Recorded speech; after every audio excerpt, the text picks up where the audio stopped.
it's Shama Maher here, CEO of Scaling Retail, and this week on Retailing Weekly, I'm coming to you from Mauritius.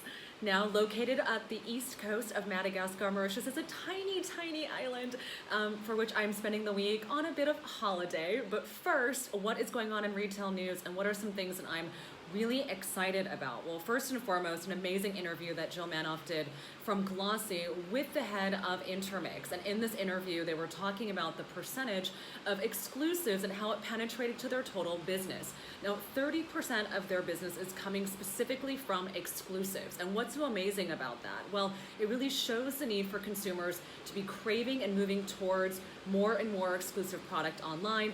And in fact, a lot of retailers are now specifically negotiating just for exclusive product. Now, as a brand, you might be asking yourself, well, when should I be doing exclusives, or when are exclusives most valuable? You should be thinking about approaching and doing them all the time. And as retailers, as you look to diversify your exclusives, it also becomes extremely important to start to think about the frequency by which those exclusives are delivering.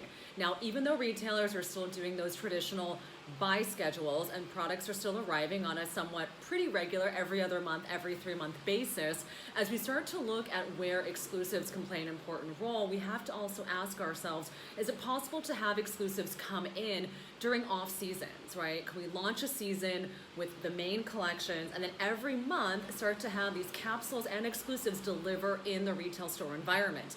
Coupling that with some sort of in-store promotion or event, and all of a sudden now we're kind of operating more on that drop schedule where a lot of direct-to-consumer brands are starting to take advantage of. So on the retail side, this really takes proper forecasting and planning, and also looking to collaborate in terms of what that inventory looks like, how long it's going to be in store, and collaborating with those vendor partners to make sure that you're not actually buying into too much inventory and that it ends up being kind of the right marketing and also sales piece, right? A lot of exclusives have much more lean inventory behind them because it's really important to be able to make sure that the sell-through happens, right? So think of exclusives as opportunities to do some sort of event marketing, and then also be working very closely with your vendors and not exploiting them. On the brand side, it can be all too easy to be able to say, hey, I want to do an exclusive for you, whereby you might actually be putting at risk some of your manufacturing quotas, and you might also be putting at risk some of those deliveries. So from the brand side, it can actually be a little bit more concerning for you as you're looking to hit those manufacturing minimums,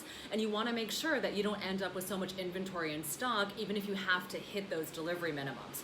So that means working in tandem with your retail partners to really make sure that you guys are delivering the right product with the right buy behind it. So definitely advising your retail partners, and then ensuring at the end of the day, guys, that you're not stuck again with hitting some sort of inventory minimums where you end up taking a lot of that product. So work closely with retailers as well as your manufacturing counterparts. All right, guys, that's all for me. I'm gonna head back over to vacation, and then pretty soon I'll be reporting in Retailing Weekly from sunny New York City. All right, guys, make sure you leave us comments below. Would love to hear about your exclusive business, how you're approaching it that from the retail standpoint, as well as from a brand standpoint. All right, bye.